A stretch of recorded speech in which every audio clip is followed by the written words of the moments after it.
مرید پر نظر شفقت۔ ایک مرتبہ جب شاہ شجاع نیشا پور جا رہے تھے تو ابو عثمان بھی ان کے ساتھ ہو لیے۔ نیشا پور کے محلہ حیری میں ابو حفص حداد قیام پذیر تھے، جو پیشے کے اعتبار سے لوہار تھے، اس لیے ان کے نام کے ساتھ حداد لگا ہوا تھا، جس کے معنی لوہار ہیں۔ ابو حفص نے شجاع کے ہمراہ جب ایک اجنبی کو دیکھا تو دریافت فرمایا کہ یہ کون ہے؟ شاہ شجاع نے جواب دیا، ان کا نام ابو عثمان ہے، ان کا تعلق مرو کے ایک نواب خاندان سے ہے، اگرچہ انہیں ہر طرح کی دنیاوی آسائش میسر ہے مگر یہ روحانی سکون کی تلاش میں میرے پاس آئے ہیں۔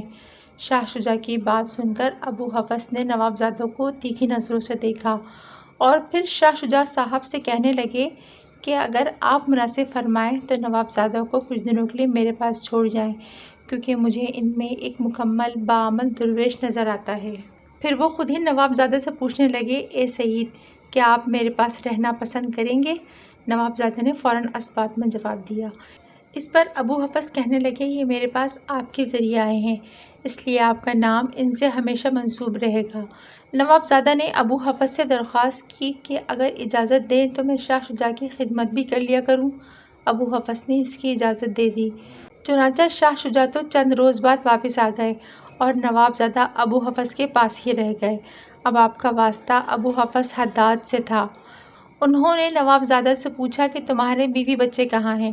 نوابزادہ نے جواب دیا کہ میری بیوی اور بچی دونوں مرو میں رہتی ہیں اور والدین بھی وہیں پر مقیم ہیں۔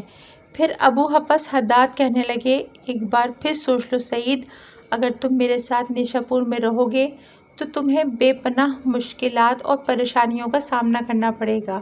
یہ بہت بڑی آزمائش ہوگی، کیا تم اس پر پورا اتر سکو گے؟ نوابزادہ نے جواب دیا کہ میں ہر کٹھن اور پریشانی کا سامنا کرنے کے لیے تیار ہوں۔ اگر میرے والدین اور بیوی میرے راہ میں حائل ہونے کی کوشش کریں گے تو میں انہیں بھی چھوڑ دوں گا۔ نہیں، ایسا ہرگز نہ کرنا۔ ابو حفص حداد نے نوابزادہ کو ٹوک دیا، سید، شاید تم یہ نہیں جانتے کہ حقوق العباد سے کوتاہی کرنے والے کبھی بھی درویشی کے راہ کو نہیں پا سکتے۔ ابو حفص کی نصیحت سن کر نوابزادہ فوراً گھر واپس آئے۔ آپ کی بیوی خاصی پریشان تھی، لیکن والدین اس کے لیے رضامند ہو چکے تھے، کیونکہ انہیں جس بات کا خدشہ تھا بالکل ویسے ہی ہو چکا تھا، اور انہیں معلوم تھا کہ ان کا بیٹا اب درویشی کی راہ سے واپس نہیں لوٹ سکتا۔ مگر آپ کی بیوی نے روتے ہوئے کہا، میرے مالک، اب آپ میرے ساتھ ہی رہیں۔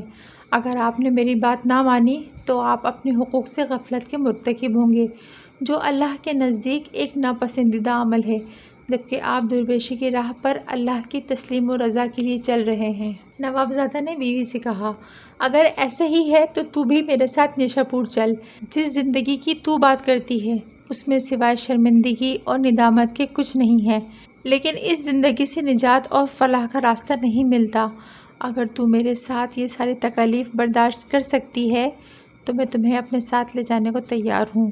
آپ کی بیوی نے چند لمحے موجودہ آسائشوں اور درویشی کی راہ میں آنے والی دشواریوں اور آزمائشوں کا موازنہ کیا اور پھر انتہائی پختہ ارادے کے ساتھ نوابزادہ سے بولی کہ وہ ان کے ساتھ ہی جائے گی۔ نوابزادہ بیوی کے اس فیصلے سے بہت مسرور ہوئے۔ پھر انہوں نے والدین کو بھی اپنی بیوی کے ارادے سے مطلع کر دیا۔ ماں تو سن کر خاصی پریشان ہوئی، مگر باپ انہیں سمجھاتے ہوئے کہنے لگا کہ شریف عورت، رنجیدہ ہونے کی ضرورت نہیں، میں نے تو بہت پہلے اندازہ لگا لیا تھا کہ میرا بیٹا جن راہوں پر چل نکلا ہے وہ خدا شناسی کی طرف جاتی ہیں۔ جب عارفوں کی تاریخ مرتب ہوگی تو اس میں میرے بیٹے کا بھی ذکر ہوگا، اور عین ممکن ہے کہ ہمارا یہ درویش منش بیٹا قیامت کے دن ہماری نجات کا سبب بن جائے۔